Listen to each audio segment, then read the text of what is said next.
అఖండ మండలాకారం వ్యాప్తం ఏన చరాచరం తత్పదం దర్శితం ఏన తస్మై శ్రీ గురవే నమః.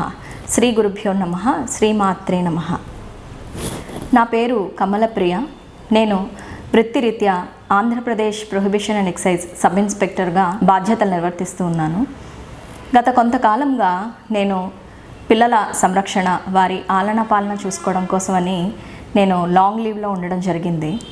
ఈ లీవ్లో ఉన్నంత కాలం కూడా నా బాధ్యతలు నిర్వర్తిస్తూ తల్లిగా, అట్ ద సేమ్ టైం నేను అమ్మవారి భక్తురాలుగా కూడా ఒక్కొక్క స్టెప్ ఎదుగుతూ, అంటే అమ్మవారి గురించి తెలుసుకోవడం, పూజలు చేయడం, ఇలా నేను కొంతకాలంగా చేస్తూ ఒకానొక గురువారం రోజున లలితా సహస్రనామ పారాయణం చేస్తూ నాకు ఒక నోటిఫికేషన్ రావడం ద్వారా నేను శివకుండలిని సాధనలో జాయిన్ అవ్వడం జరిగింది. 2024 జనవరిలో ఎస్కేఎస్లో జాయిన్ అయిన నేను చాలా క్యాజువల్గా జాయిన్ అవ్వడం జరిగింది. అయితే ఈ ఒక్క సంవత్సర కాలంలో కూడా నేను గురువుగారు చేస్తున్న ఎన్నో అద్భుతాలను రుచి చూస్తూ నా జీవితాన్ని చాలా ఆనందకరమైన స్థితిలో అనుభవిస్తూ ఉన్నాను. అయితే ఈ సంవత్సరం అంతా కూడా గురువు గురించి, అసలు గురు తత్వం ఏంటి అనే తెలుసుకునే ప్రయత్నం చేశాను. అందులో భాగంగా చాలా విషయాలు నేర్చుకున్నాను. అయితే ఈ సంవత్సర కాలంగా నేను ఏం నేర్చుకున్నాను, నా గురుదేవుల పైన అంత భక్తి, శరణాగతి రావడానికి గల కారణాలేంటి, రీసెంట్గా గురుదేవులు మా ఇంట్లో ఒక అద్భుతాన్ని చేసి చూపించారు, అది ఏమిటి, ఇవన్నీ నేను ఈ వీడియో ద్వారా సాధకులతో పంచుకోవాలని ఆశపడుతున్నాను. అంతకన్నా ముందు నా గురుదేవులైన పరమపూజ్య శ్రీ జీవేశ్వర యోగి గురుదేవులకు, వారి పాదపద్మాలకు ప్రణమిల్లుతూ హృదయపూర్వకంగా నమస్కారాలు తెలియజేసుకుంటున్నాను.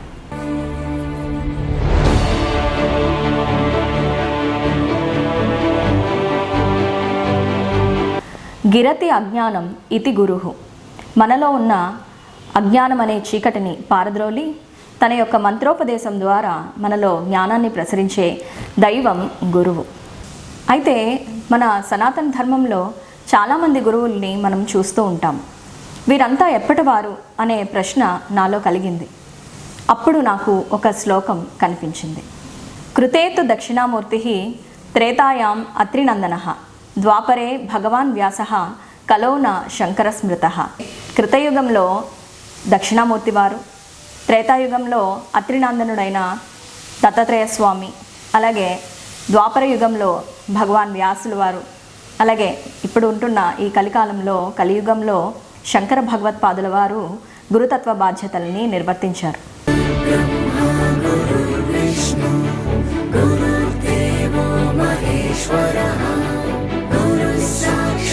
ఆయా యుగాలలో తమ యొక్క గురుత్వ బాధ్యతలను నిర్వర్తించిన ఈ గురువులందరి యొక్క లక్షణాలను పరిశీలించి చూస్తే మన యొక్క గురువు గారి శక్తి, ఆయన తత్వము ఎంత గొప్పది, ఎన్ని సారూప్యతలు కనిపించాయి, ఆయన మనకి అందిస్తున్న సాధన ఎంత గొప్పది అనే విషయాలన్నీ నేను తెలుసుకోగలిగాను.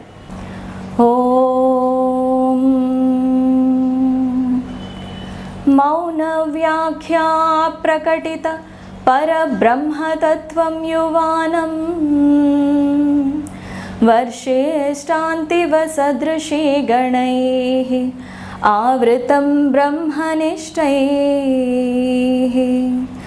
ఆచార్యేంద్రం కరకలిత చిన్ముద్రమానందరూపం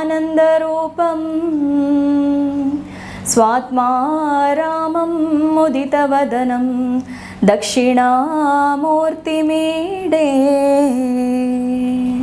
కృతయుగంలో తలలు పండిన బ్రహ్మాదులకు మౌనంతోనే వారి యొక్క అజ్ఞానాన్ని తొలగించి వారికి కైవల్యాన్ని ప్రసాదించిన ఆది గురుమూర్తి రూపం దక్షిణామూర్తి రూపం.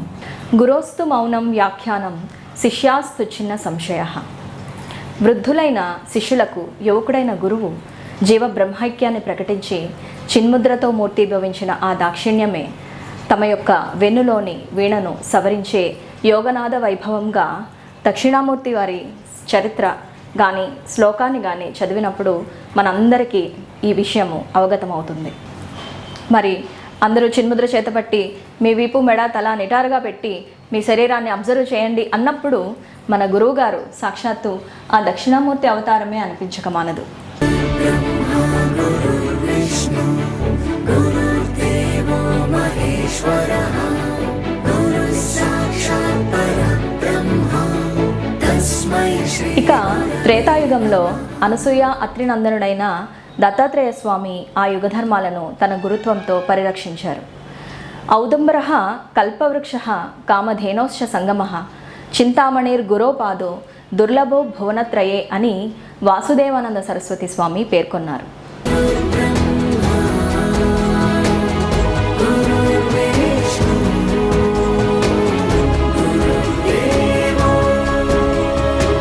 మేడి చెట్టు కింద ఉన్న గురుపాదుకులని ఏ ఒక్కరు సేవించినప్పటికీ కామధేనువు, కల్పతరువు, చింతామణి ఈ మూడు వారు కోరిన కోరికలను నెరవేరుస్తాయని చెప్పడం జరిగింది. అంతకన్నా విశేషమైనవి ఈ పాదుకలు, వాటిని సేవించి తరించండి అని చెప్పారు. మరి ఇక్కడ మనకి 2 విషయాలు గుర్తుకు వస్తాయి.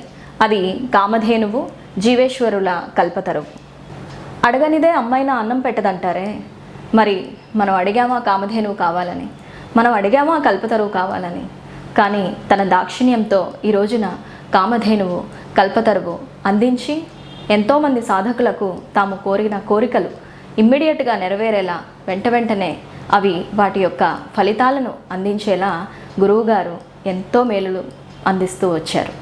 మరి ఈ యూనివర్స్ని తన యొక్క ల్యాబొరేటరీగా ఎనర్జీ అనే సబ్జెక్టుతో మనందరినీ తన యొక్క ఎక్స్పెరిమెంటల్ ఆబ్జెక్ట్స్గా చేసుకుంటూ ఈరోజు స్పిరిచువల్ సైంటిస్ట్ అయ్యారు.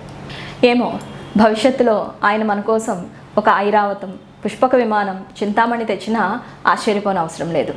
దత్తాత్రేయ స్వామిని స్మరణ మాత్ర సంతుష్టాయ అంటామే, మరి అనాహతం మీద చేయి పెట్టి ఓ గురుదేవా అని మనస్ఫూర్తిగా పిలవగానే సుషుమ్నలోకి వెళ్ళిపోతున్నాము, ఆనంద స్థితిని అనుభవించగలుగుతున్నాము అంటే ఆ దత్తావతారమే మన జీవేశ్వర అవతారము అని చెప్పటంలో ఎటువంటి అతిశయోక్తి లేదు. గురు విష్ణు గురుదేవో మహేశ్వరః గురు సాక్షాత్ పరబ్రహ్మ తస్మై శ్రీ గురవే. ఇక 3వ యుగమైన ద్వాపర యుగంలో ఆ యుగ ధర్మాలను పరిరక్షించడం కోసం, వేద విభజన చేయటం కోసం దిగివచ్చిన వారు వేదవ్యాసుల వారు. వ్యాసాయ విష్ణు రూపాయ వ్యాస రూపాయ విష్ణవే నమో వైబ్రహ్మ నిదయే వాసిష్ఠాయ నమో నమః. వ్యాసుడు అంటే వివరించేవాడు, విష్ణువు అంటే వ్యాపించేవాడు. మరి ఇక్కడ మన గురువుగారికి ఈ విషయాన్ని అన్వయిస్తే కనుక వేదాంత విద్య అయిన ఆత్మ విద్యను వివరిస్తూ వసుదైక కుటుంబమైన ఈ ప్రపంచమంతా తన యొక్క సాధకులను అనేక దేశాలలో తయారు చేస్తూ విష్ణువు వలె మన గురువుగారు ఈ రోజున వ్యాపిస్తూ ఉన్నారు.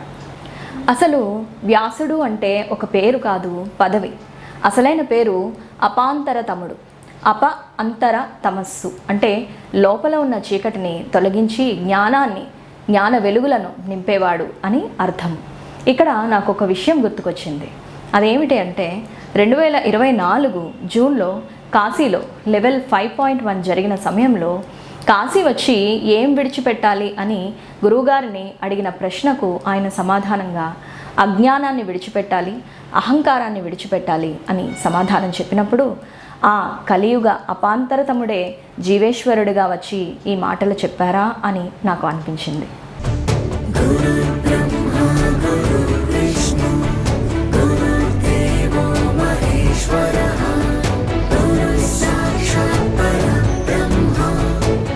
ఇకపోతే 4వ యుగమైన కలియుగంలో అప్పట్లో వాంగ్మయం, సాహిత్యం, తత్వాల మీద జరుగుతున్న దాడులను ఆపటానికి తన యొక్క అద్వైత సిద్ధాంతంతో ఆసేతు హిమాచలం దేశం నలుమూలల ప్రబోధించిన వారు శంకరాచార్యులు.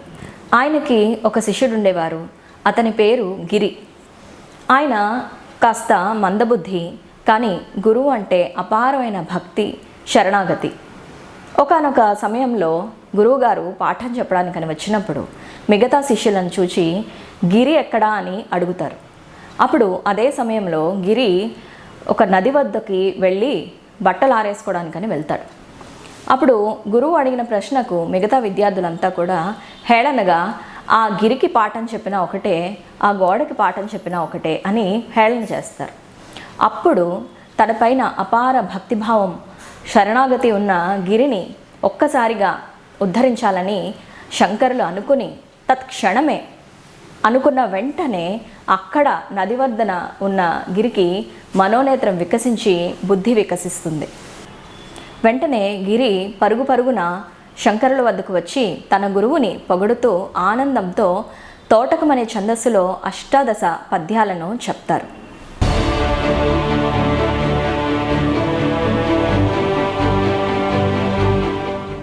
ఇక్కడ మన గురువుగారికి అన్వయిస్తే గనుక పతంజలి మహర్షి తన యోగ సూత్రాలలో అష్టాంగ యోగాన్ని నిర్వచించారు. అవి వరుసగా యమ, నియమ, ఆసన, ప్రాణాయామ, ప్రత్యాహార, ధారణ, ధ్యాన, సమాధి. పైవేవి తెలియకపోయినా కూడా ఎస్కేఎస్లో జాయిన్ అయిన సాధకుడికి మన గురువుగారు మొదటి 7 తెలియకపోయినా కూడా సమాధి స్థితిలో తీసుకువెళ్ళి అందులో ఆ ఆనందమయ స్థితిలో ఉంచగలగడం అనేది చాలా అద్భుతమైన గొప్ప విషయంగా మనం చెప్పుకోవచ్చు. అలాగే ఎంతో సాధన చేస్తేనే కానీ మనం సుషుమ్న నాడిలో ఉండటం అనేది జరగదు. కానీ ఒకే ఒక్క క్లాస్లో సుషుమ్న నాడి యాక్టివేషన్ చేస్తున్నారు మన గురువు గారు. బ్రహ్మరంధ్రాన్ని ఓపెన్ చేయడం కానీ, సుషుమ్న నాడి కానీ, సమాధి స్థితి కానీ, ఇవన్నీ కూడా ఎంతో అద్భుతమైన విషయాలు. గురువుగారు తన దాక్షిణ్యంతో మనందరికీ అనాయాసంగా మనకి నేర్పిస్తూ సాధన చేయిస్తున్నారు అంటే ఆయన అపర ఆదిశంకర అవతారమేనా అనిపిస్తుంది. ఇడా పింగళాత్వం సుషుమ్నాచ నాడి నమస్తే నమస్తే జగత్తారిణి త్రాహి దుర్గే అని అమ్మవారి స్తోత్రం చదివేటప్పుడు నాకు అప్పట్లో తెలిసేది కాదు. ఇడా నాడి, పింగళ నాడి, సుషుమ్న నాడి ఇవి ఉంటాయని కూడా నాకు తెలియదు. ఆ స్తోత్రం చదువుకుంటూ అమ్మవారిని ధ్యానించుకునేదాన్ని. కానీ ఎప్పుడైతే నేను ఎస్కేఎస్లో జాయిన్ అయ్యానో ఈ నాడుల గురించి తెలియడమే కాకుండా అవి స్వయంగా ఆ సుషుమ్న నాడిలో ఉండగలగడం, అది స్వయంగా ఎక్స్పీరియన్స్ చేయగలగడం అనేది గురువు తలుచుకుంటే ఏమీ రాని శిష్యునికి కూడా అమితమైన జ్ఞానాన్ని ప్రసాదిస్తారు అని అనడంలో ఎటువంటి సందేహము లేదు. అందువల్ల ఇందాక చెప్పుకున్నట్టుగా గిరి అనబడే తోటకాచార్యుల వారు తనకి జ్ఞానాన్ని ప్రసాదించిన శంకరుల వద్దకు పరుగు పరుగున వచ్చి తోటకాష్టకాన్ని వివరించారు. అందులో మొదటి పద్యంలో గురువు యొక్క పాదాలని పట్టుకోవడం వల్ల ఎంత ప్రాముఖ్యత ఉంటుంది, ఆ పాదాలని పట్టుకోవడానికి ఉన్న ప్రాముఖ్యత ఏమిటి అని ఆ మొదటి శ్లోకంలో ఈ విధంగా చెప్తారు. విదితాకిల శాస్త్ర సుధా జలదే మహితోపనిషత్ కథితార్థనిధే హృదయే కలయే విమలం చరణం భవ శంకర దేశికమే శరణం అని అంటారు. శంకర, ఏ పాదాల కోసం అయితే నేను ఇన్ని జన్మలు ఎత్తానో అవి నాకు ఈ జన్మలో దొరికాయి కాబట్టి వాటిని ఇంకా నేను విడువను, వాటిని మనసులోనే ధ్యానం చేసుకుంటాను, నా ఆశ్రయము నీవే గురుదేవా అని పద్య రూపంలో ఈ విధంగా చెప్పారు.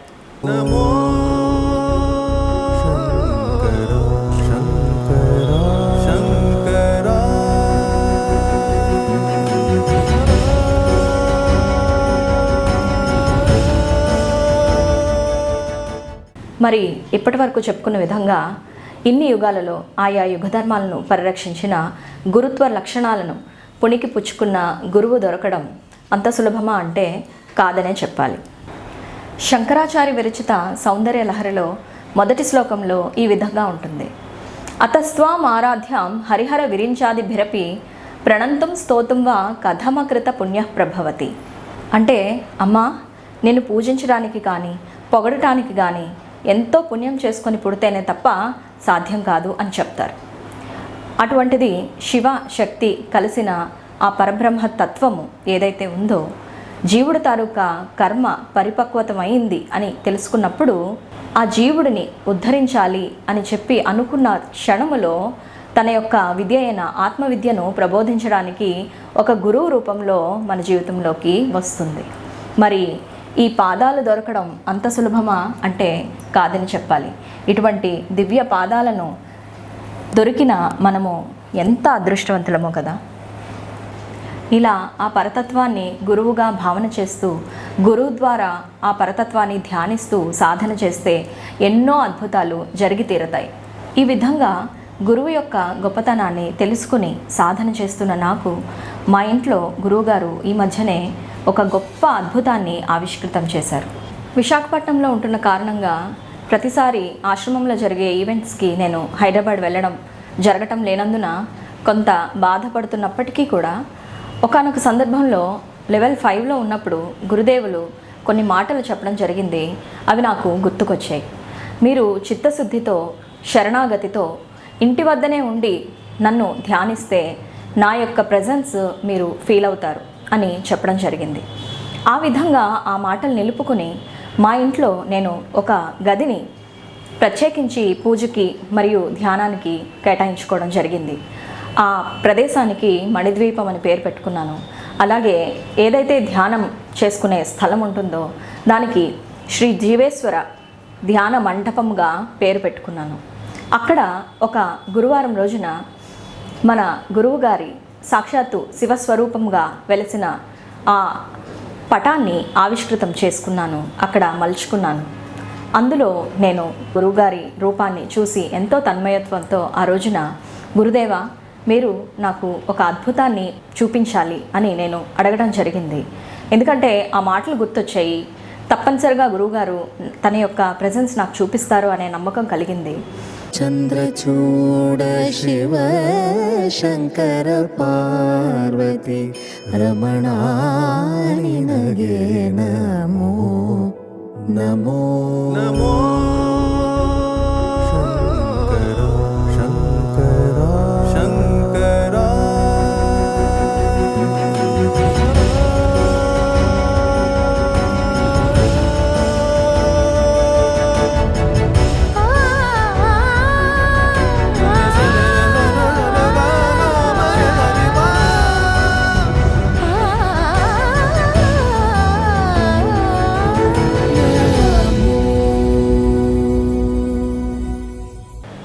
ఆ తర్వాత మా అమ్మ నాన్నలు ఇంటికి రావడంతో నేను బయటికి వెళ్ళాను. వాళ్ళతో కాసేపు సమయం గడిపిన తర్వాత తిరిగి నా ధ్యాన మందిరానికి వచ్చాను. వచ్చి మళ్ళా గురువుగారిని చూస్తూ తన్మయత్వంతో గురువుగారి నిర్వాణ షట్కం పాటలు వింటూ మళ్ళీ నేను గురువుగారికి ఫోటో తీయడం జరిగింది.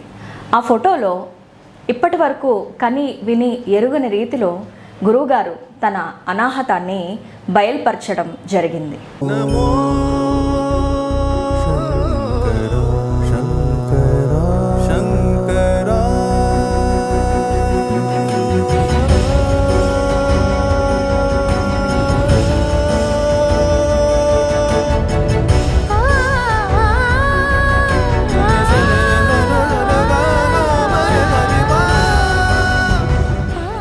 ఇది జరిగిన కొన్ని రోజుల క్రిందట ఒక కొత్త మొబైల్ తీసుకోవడం జరిగింది.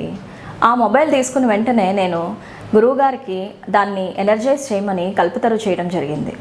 ఆశ్చర్యంగా కల్పతరు చేసిన తరువాత నేను స్వయంగా ఈ ధ్యాన మండపాన్ని ఆవిష్కరించుకోవడం, దానికి నేను ఫోటోలు తీయడం, ఈ ఫోన్తో తీసిన ఫోటోలో గురువుగారు తన అనాహతాన్ని చూపించడం జరిగింది. ఇది ఎంత అద్భుతమైన విషయమో అంటే ఇది చెప్తున్నప్పుడు కూడా నాకు భావోద్వేగంతో మాటలు రావటం లేదు.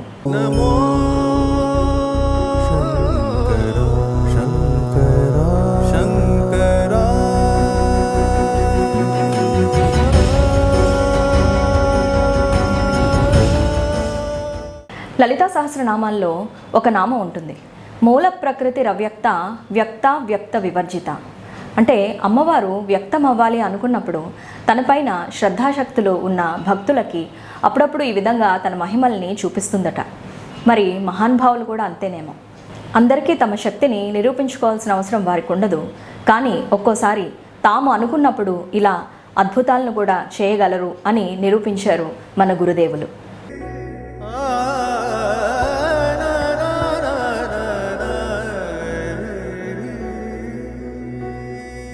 మొట్టమొదటిసారిగా అనాహత అధిపతి శివస్వరూపంగా మన గురువుగారు మా ఇంట్లో ప్రకటితం అవ్వడం, నా ద్వారా 10 మందికి ఈ అద్భుతాన్ని చూపించగలగడం నిజంగా నా జన్మ ధన్యమైనట్టుగా నేను భావిస్తూ ఉన్నాను. గురువుగారికి మనస్ఫూర్తిగా కృతజ్ఞతలు తెలుపుకుంటున్నాను. ఇది అద్భుతాలకే అద్భుతం. అనాహతాధిపతి శివస్వరూప శ్రీ జీవేశ్వర యోగి మహారాజ్ की जय, जीवेश्वर योगी महाराज की जय, जीवेश्वर योगी महाराज की जय. సామి అంటే హామీ తనై ఉంటాడు రా చివరంట, లోకాలనే లేటాడు నీకు సాయం కాకపోడు. నీలోని కొలువున్నాడు నిన్ను దాటి పోడు. మరి మనందరికీ ఇంత ప్రేమను చూపిస్తూ మనకి ఒక ఆత్మీయ అండగా నిలుస్తున్న గురుదేవులకు మనం ఏమైనా ఇచ్చుకోగలమా అంటే ఆయన చెప్పిన సాధన ద్వారా పొందుతున్న ఈ ఆనందాన్ని ప్రపంచవ్యాప్తం చేయాలి. ప్రపంచమంతటా కూడా శ్రీ జీవేశ్వర యోగి శిష్యులుగా మారి మోక్షాన్ని సాధించాలి. అలాగే మనం ఇప్పుడున్న స్థితి నుంచి ఆధ్యాత్మికంగా ఇంకా ఉన్నత స్థితికి చేరుకోవాలి. దానికి గురుదేవుల అనుగ్రహము తోడవ్వాలి. ఆయన అనుగ్రహంతో మాత్రమే ఇదంతా సాధ్యం కాగలదు అని నేను మనస్ఫూర్తిగా ఆశిస్తూ కోరుకుంటూ మరొక్కసారి నా గురుదేవులకు హృదయపూర్వకంగా కృతజ్ఞతలు, మనస్ఫూర్తిగా ధన్యవాదాలు తెలుపుకుంటూ జై గురుదేవ, జయ హో జీవేశ్వర, శివోహం శివోహం శివోహం.